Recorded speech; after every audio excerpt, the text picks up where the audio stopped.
Dalam dunia bisnis, seringkali pengusaha memikirkan semuanya, dari hulu ke hilir, dari strategi, inovasi produk, cara marketing, time management, leadership, dan banyak hal lain. Tetapi ada satu hal yang seringkali luput oleh pengusaha, yaitu secara fundamental mengenal akan kesadaran. Kenapa kita melakukan strategi ini? Kenapa perusahaan ini melangkah dengan cara seperti ini? Hari ini saya akan mengajak Anda untuk berkontemplasi ya dari buku yang luar biasa yang telah saya banyak dibantu oleh buku ini untuk mengenal diri saya secara pribadi. Judulnya adalah The Power of Now dari Eckhart Tolle.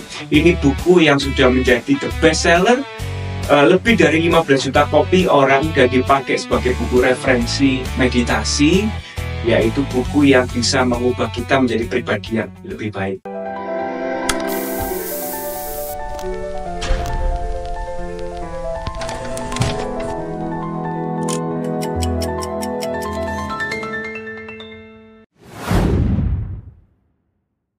Banyak pengusaha yang masih terjebak dalam konsep waktu yang sebenarnya tidak nyata. Banyak pengusaha seringkali merasa gagal akan pengalaman masa lalunya. Bikin bisnis ini gagal, bikin bisnis itu gagal, lakukan strategi ini gagal. Dan kadang penyesalan ini yang selalu dibawa sampai sekarang. Padahal konteks waktunya sudah berubah. Begitu pula ketika merencanakan program baru, strategi baru untuk pengembangan usaha, yang mana ini masih di masa depan. Tapi kekhawatiran masa depan ini sering dibawa ke masa waktu yang sekarang, yang malah menjadi overburden atau stres tingkat tinggi, dan pengusaha malah nggak bisa memutuskan strategi yang terbaik. Decision makingnya terkadang salah arah karena ada ketakutan masa lalu yang dibawa sampai sekarang, dan kekhawatiran masa depan yang belum tentu terjadi, tapi dibawa ke masa sekarang. Akhirnya para pengusaha ini yang salah ambil keputusan.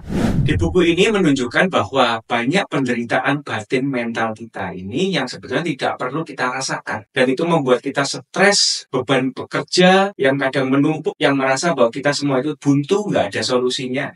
Fisiknya masih ada di ruang rapat, tapi pikirannya kemana-mana. Nah, inilah yang membuat penderitaan itu semakin nyata. Di dalam tubuh manusia ada yang namanya pikiran, ada yang namanya kesadaran. Keduanya ini terkadang kita harus tahu kapan peran itu muncul dan kapan kita bisa tahu bahwa ini yang sedang menguasai ini pikiran kita, atau yang sedang menguasai tubuh kita adalah kesadaran kita. Pikiran itu bicara masalah sistem. Kesadaran atau awareness itu bicara masalah kita sebagai ciptaan Tuhan, being, mengamati apakah pikiran kita sering menghijack hidup kita atau kita hidup bersama berdamai antara pikiran dan kesadaran.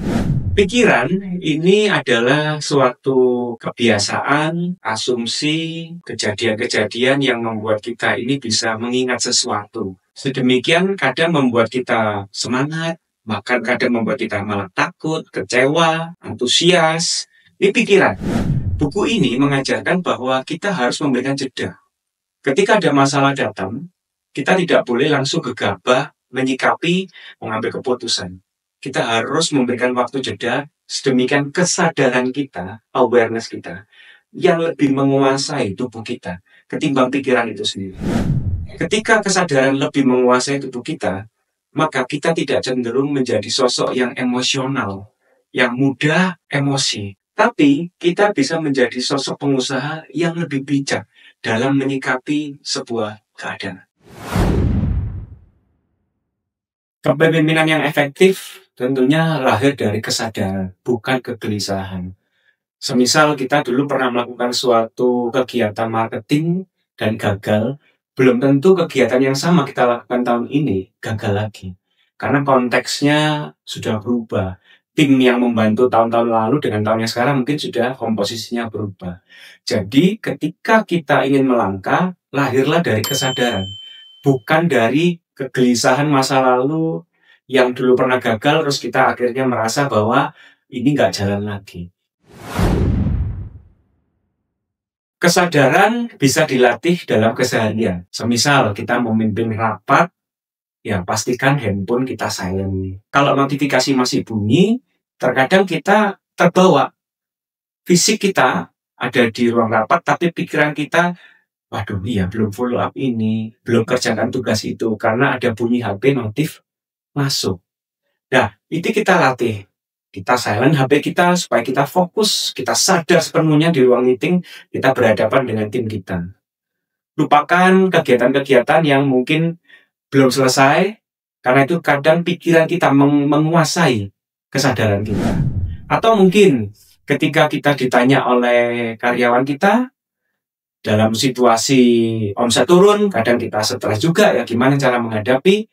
Coba ambil napas, perlahan hembuskan napas, pikirkan bahwa apa yang disampaikan karyawan kita ini bukan sesuatu yang jelek, tapi sesuatu yang membuat kita berpikir secara jernih, tidak terbawa emosi, ya, bahwa keputusan yang kita sampaikan itu benar-benar di luar kendali emosi kita. Karena kalau kita kadang emosi, ucapan kita, keputusan kita itu tidak sesuai dengan realita, atau malah merusak tatanan yang kita sudah bangun selama ini. Kondisi ekonomi yang serba nggak pasti, gejolak ini, tarif Donald Trump lah, kemudian kebijakan pemerintah untuk melakukan banyak strategi yang menyulitkan posisi pengusaha saat ini, ya diterima aja. Karena kalau kita tidak menerima, tapi sifatnya ngedumel, ngomel, menyalahkan pemerintah, menyalahkan geopolitik, kita akan cenderung terbawa bukan dengan kesadaran, kita akan terbawa dengan pikiran-pikiran, ketakutan yang malah nggak bagus buat usaha kita. Jadi nggak perlu ditolak, diterima aja. Demikian kita membuka ruang kreativitas, efektivitas, bagaimana menyikapi keadaan ini. Jadi pengusaha tidak boleh selalu menyalahkan keadaan, karena keadaan tidak bisa diubah. Yang bisa diubah adalah cara pikir kita, mindset kita dalam menyikapi keadaan itu. Setiap pengusaha dituntut untuk bisa punya visi jangka panjang. Kemana arah perusahaan akan dibawa 5, 10, 20 tahun ke depan. Dan bahkan sudah membuat suatu blueprint, roadmap, perusahaan ini mau dibawa kemana. Itu baik. Tapi dalam menyikapi keadaan yang sangat dinamis ini, terkadang hal itu malah menjadi pengusaha ini kontraproduktif. Dia merasa bahwa setiap impiannya gagal, impian gagal. Ini malah menjadikan mentalnya turun dan dia malah takut melangkah, atau malah melangkah ini tidak semangat lagi. Pengusaha dituntut bukan lari sprint, tapi lari maraton, jangka panjang. Oleh karenanya harus ada kemenangan-kemenangan kecil yang diperoleh. Bukan jangka panjang yang dilihat, tapi adalah jangka pendek ini supaya kita punya semangat melangkah terus maju. Dituntut bukan menjadi sosok yang brittle, yang mudah patah, tapi yang fleksibel, yang bisa menerima keadaan sekarang, tetapi menyikapinya dengan baik, dengan penuh kesadaran. Maka buku ini mengajak kita kembali bagaimana kita reflektif, menerima segala keadaan ini, tapi kita mencoba mencari solusi yang terbaik. Jadi teman-teman semua, pengusaha, hadirlah saat ini. Pikirannya tetap oke lah, kita ingin jangka panjang, perusahaan dibawa kemana ya. Tapi nikmatilah day-to-day activities Anda, dengan sekecil apapun menambahkan 1% lebih baik dari kemarin. Hadir di dunia saat ini akan memberikan kita energi untuk bisa mencapai tujuan jangka panjang kita.